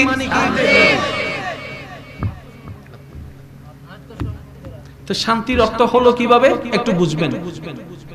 আমাদের মতো অমানুষগুলা আত্মসমর্পণ করে ফেললে তো সমাজে শান্তি, ঠিক না? ইসলাম মানে হচ্ছে আত্মসমর্পণ। যেই বান্দা স্ব ইচ্ছায় সজ্ঞানে আল্লাহ এবং রাসূলের আদেশের সামনে নিজের মন, ইচ্ছা, জ্ঞান, ব্রেন সব কিছুকে আত্মসমর্পণ করে দিতে পারবে, সেই হচ্ছে সত্যিকার মুসলমান। এই ইসলাম ধর্ম এই আত্মসমর্পণের সর্বোচ্চ প্রেজেন্টেশনের মাধ্যমের মধ্যে একটি মাধ্যমের নাম হচ্ছে নামাজ। একটু খেয়াল করে দেখুন তো, আপনি নামাজে কি করেন? হাতটা তুলে সারেন্ডার করে দিচ্ছেন। সুবহানাল্লাহ, বড় হতে হবে না। শেষ ভালো যার, সব ভালো তার। আর একটু চিল্লায় বলেন সুবহানাল্লাহ। আপনি নামাজের ভিতরে হাতটা তুলে আল্লাহর দরবারে নিজে থেকে সারেন্ডার করে দিচ্ছেন, আল্লাহ আমার সামনে সবাই হাত তুলে দেয়, এই পুলিশ হয়ে আজকে আমি তোমার সামনে হাত তুলে দিয়েছি। এবার আপনি কি করলেন? হাতটা বেঁধে ফেললেন। আপনি খেয়াল করে দেখবেন, আসামি যখন এই পুলিশ অ্যারেস্ট করে সর্বপ্রথম কি বাঁধে? কেন জানেন? হাত বাঁধা মানে এটাই প্রমাণ করে তার কোনো শক্তি নেই। তার শক্তি আপনি আমি আল্লাহ পাকের দরবারে নামাজের মাধ্যমে স্বইচ্ছায় হাতটা বেঁধে নিজেই আসামি হয়ে দাঁড়ায় যাচ্ছে। নামাজ শুধু ইবাদতের নাম নয়, নামাজ তো প্রেমের নাম। আরেকটু জোরে। এবার হাতটা বাঁধার পর আল্লাহ পাক জিজ্ঞেস করে, কিরে বান্দা তুই নিজে থেকে হাত বেঁধে ফেললি কেন? এবার আমরা বললাম, রব্বে করিম, তোমার দরবারে সারেন্ডার করা যে এত শান্তির, আগে জানতাম না, এখন জেনেছি। সারেন্ডার করাও যে একটা শান্তির বিষয়, তোমার দরবার থেকে জেনেছি। এবার বান্দা কি করছেন দেখুন, রুকুটা আল্লাহু আকবার, সুবহান রাব্বিল আযীম, সুবহান রাব্বিল আযীম, সুবহান রাব্বিল আযীম। কি পড়ছেন রুকুতে? কেন পড়ছেন? একটু ভেবে দেখুন তো। রুকু হচ্ছে এমন একটি পজিশন, মানবের দেহের ভিতরে সবচাইতে দুর্বল পজিশন হচ্ছে রুকু। এই রুকুর মধ্যে যখন যাবেন আপনার শরীরের ব্যালেন্স থাকবে না, দুর্বল হয়ে যাবেন। এই দুর্বল পজিশনে নিজেকে নিয়ে গিয়ে বান্দা বলছেন, সুবহান রাব্বিল আযীম, আল্লাহ তুমিই মহান, আমার কোনো কিচ্ছু নাই, তুমিই মহান। রুকু করার মাধ্যমে সে নিজের অহংকারকে আল্লাহর দরবারে সারেন্ডার করে দিল। বান্দা যখন সিজদায় চলে গেল, কপালটা জমিনে, নাকটা জমিনে, হাতটা জমিনে, হাঁটুটা জমিনে, পাটা জমিনে, সব কিছু মাটির মধ্যে বিসর্জন দিয়ে, মাটির মধ্যে লাগিয়ে দিয়ে বান্দা বলছেন আস্তে আস্তে, সুবহান রাব্বিয়াল আলা, সুবহান রাব্বিয়াল আলা, সুবহান রাব্বিয়াল আলা। আল্লাহ পাক বলে, বান্দা তুই এভাবে কেন কপালটা ঝুঁকাই দিলি মাটিতে, নাকটাও লাগাই দিলি? এবার বলে বান্দা বলে, আল্লাহ, ও আল্লাহ, মানব দেহের সবচেয়ে দামি স্থান বানিয়েছো তুমি মাথাকে, মাথার মধ্যে সবচেয়ে সম্মানিত স্থান হচ্ছে কপাল। এই কপালটাকে দেখো না, তোমার দরবারে ঝুঁকাই দিলাম, তোমার দরবারে ঝুঁকাই দিলাম। আমি হাতটাও মাটিতে রেখে তোমার দরবারে সারেন্ডার করে ফেললাম, নাকটাও তোমার কাছে খত দিচ্ছি, নাকটা দিয়েও খত দিচ্ছি, নাকটাও লাগাই দিলাম। আল্লাহ দেখো না, আমি সবকিছু ঝুঁকাই দিলাম তোমার দরবারে। তার মানে আমার নিজের কোনো অস্তিত্ব নাই, আমার নিজের কোনো অস্তিত্ব বাকি রাখি নাই, নিজের কোনো অস্তিত্ব বাকি রেখে নেই, সব তোমার দরবারে কোরবানি করে দিলাম। কোরবানি করে দিয়ে আমি বলছি সুবহান রাব্বিয়াল আলা। আল্লাহ বলে যে, বান্দা তুমি কি বলো? আল্লাহ তুমি সবচেয়ে বড়। এটার মানে কি? নিজের অহংকারকে, নিজের হিংসাকে, নিজের লোভকে, নিজের ক্ষমতাকে, নিজের সবকিছুকে বিসর্জন দেওয়াটাই শিখাই হচ্ছে নামাজ। অর্থাৎ আদবটা শিখাচ্ছে, আল্লাহর দরবারে প্রেজেন্টেশন শিখাচ্ছে। আপনি যখন হাতটা, আপনি যখন বৈঠকে বসেন, আপনি যখন দাঁড়ানো অবস্থায় আপনার চোখটা কোন দিকে থাকে, উপরের দিকে না নিচের দিকে? এখন বলেন, আদবের ভদ্রতা কি উপরের দিকে তাকানো না নিচের দিকে তাকানো? আপনি যখন মুরব্বীদের সামনে দাঁড়াবেন, টিচারের সামনে যাবেন, চোখে চোখ রেখে কথা বলাটা আদবদার হবে? নিচে যখন রাখবেন। আপনার ছোট ভাই যখন আপনার সামনে কথা বলবে, আপনার স্ত্রী যখন আপনার সামনে কথা বলবে, চোখটা যখন নিচে রাখবে, আদবের লক্ষণ, আদবের লক্ষণ, আদবের লক্ষণ। আপনি নামাজে দাঁড়িয়ে হাতটা বেঁধে চোখটা সিজদার জায়গায় দিয়ে রাখছেন কেন? একটু অন্য দিক থেকে একটু কল্পনা করে দেখুন তো, আপনার চোখটা কেমন লাগছে, আপনার চেহারাটা কেমন লাগছে? আদব ভরপুর দেখা যাচ্ছে নামাজের। অর্থাৎ আদবের একটা প্রেজেন্টেশন আল্লাহর রহমতের আশায়। আল্লাহ আমাদের সবাইকে 5 ওয়াক্ত নামাজ আদায় করার তৌফিক দান করুন। ওয়াক্তের নামাজ যদি বাতও পড়ে যায়, সেটা অন্য সময় পড়ে দিবেন, নামাজ যেন থাকে আমাদের আমলনামায়। আল্লাহ সে তৌফিক দান করুন। আজকের মাহফিলকে কবুল করুন। আজকের মাহফিলে এসে যারা এতটুকু বুঝতে পেরেছেন না, আজকে আমরা কিছু শিখতে পারলাম, এই কথায় আপনারা একমত আছেন নাকি? নাকি পুরান জিনিস যেগুলো আগে থেকে জানছেন এগুলো জানছেন, নতুন কিছু জানেন না মনে হয়? হ্যাঁ, সব তো পুরান জিনিসই জানছেন। হ্যাঁ, সারা জীবন যেগুলো জানছেন এগুলাই তো জানছেন। কোরআনে কেন নূর আমাদের ভিতরে আসে না মনে থাকবে? বিসমিল্লাহও লাগবে, আউযুবিল্লাহও লাগবে, সবকিছু।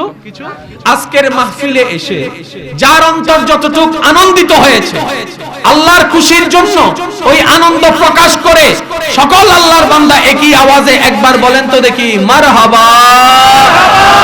আর একটু ঈমানি আওয়াজে বলেন মারহাবা। এবার আল্লাহর বান্দারা আল্লাহর খুশির জন্য জবানটা ছেড়ে দিয়ে আল্লাহর জিকির একবার বলেন সুবহানাল্লাহ। আর একটু ঈমানি গর্জন লাগাই বলেন সুবহানাল্লাহ। এবার বলেন আলহামদুলিল্লাহ। এবার বলেন লা ইলাহা ইল্লাল্লাহ। অন্তর থেকে মহব্বত নিয়ে বলেন লা ইলাহা ইল্লাল্লাহ, লা ইলাহা ইল্লাল্লাহ।